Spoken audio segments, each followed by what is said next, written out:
வணக்கம். காலை நேர பிரதான செய்திகள். செய்திகளினூடாக நர்மதா சிறையில் முதலில் தலைப்பு செய்திகள். அரசாங்கத்திடம் தீர்வு கோரும் வெங்காய விவசாயிகள். பாடசாலைகளின் 3ஆம் தவணையில் 1ஆம் கட்டம் நாளையுடன் நிறைவு.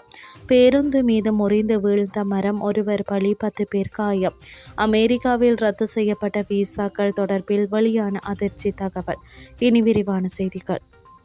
இந்தியாவில் இருந்து வெங்காயம் இறக்குமதி செய்யப்படுவதால் உள்ளூர் வெங்காயத்தை விற்க முடியாமல் போயுள்ளதாக விவசாயிகள் தெரிவிக்கின்றனர். 1 கிலோகிராம் வெங்காயத்திற்கான விலையை அரசாங்கம் 200 ரூபாயாக நிர்ணயிக்க வேண்டும் என வெங்காய உற்பத்தியாளர்கள் குறிப்பிடுகின்றனர்.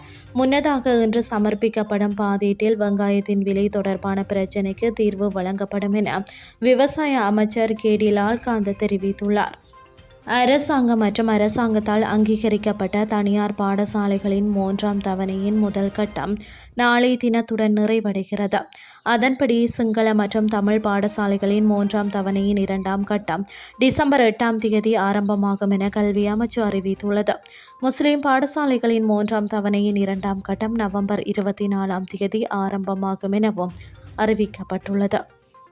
கண்டி தெல்தோட்டை பிரதான வீதியில் இலங்கை போக்குவரத்து சபைக்கு சொந்தமான பேருந்து மீது மரம் முறிந்து வீழ்ந்ததில் ஒருவர் உயிரிழந்துள்ளதாக தெரிவிக்கப்படுகின்றது. மேலும் 10 பேர் காயமடைந்துள்ளதாக காவல்துறையினர் தெரிவித்துள்ளனர். சம்பவம் தொடர்பில் மேலதிக விசாரணைகளை கலகா காவல்துறையினர் மேற்கொண்டு வருகின்றனர். இனி வெளிநாட்டு செய்திகள். அமெரிக்காவில் 80,000க்கும் மேற்பட்ட விசாக்கள் ரத்து செய்யப்பட்டுள்ளதாக தெரிவிக்கப்பட்டுள்ளது. குறித்த விடயத்தை அமெரிக்க வெளியுறவுத்துறை அதிகாரி ஒருவர் தெரிவித்துள்ளார். அமெரிக்காவில் டொனால்ட் ட்ரம்ப் ஜனாதிபதியாக பதவியேற்றதிலிருந்து இவ்வாறான நிலை ஏற்பட்டுள்ளதாக அவர் சுட்டிக்காட்டியுள்ளார்.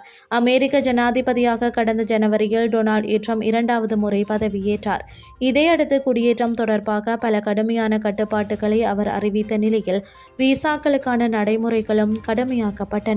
இந்த நிலையில் கடந்த 10 மாதங்களில் மாணவர், சுற்றுலா, தற்காலிக பணிக்காக வரும் குடியேற்றம் அல்லாத 80,000க்கும் மேற்பட்ட விசாக்கள் ரத்து செய்யப்பட்டுள்ளதாக தெரிவிக்கப்படுகின்றது. இதில் பாதிக்கு மேற்பட்டவை 3 முக்கியமான காரணங்களுக்காக ரத்து செய்யப்பட்டுள்ளதாக தெரிவிக்கப்பட்டுள்ளது. இதன் அடிப்படையில் மது அருந்தி வாகனம் ஓட்டியதாக 16,000 விசாக்களும், தாக்குதல் போன்ற காரணங்களுக்காக 12,000 விசாக்களும் மற்றும் திருட்டு வழக்கில் சிக்கிய காரணத்தால் 8,000 விசாக்களும் ரத்து செய்யப்பட்டுள்ளன. மேலும் காலாவதியான மற்றும் சட்டமீறல்களுக்காக 6,000க்கும் மேற்பட்ட மாணவர்களின் விசாக்கள் கடந்த ஆகஸ்ட் மாதம் ரத்து செய்யப்பட்டுள்ளமை குறிப்பிடத்தக்கது. இத்துடன் செய்திகள் யாவும் நிறைவடைகின்றது. அடுத்த இரவு 8:30க்கு எதிர்பாருங்கள். நன்றி.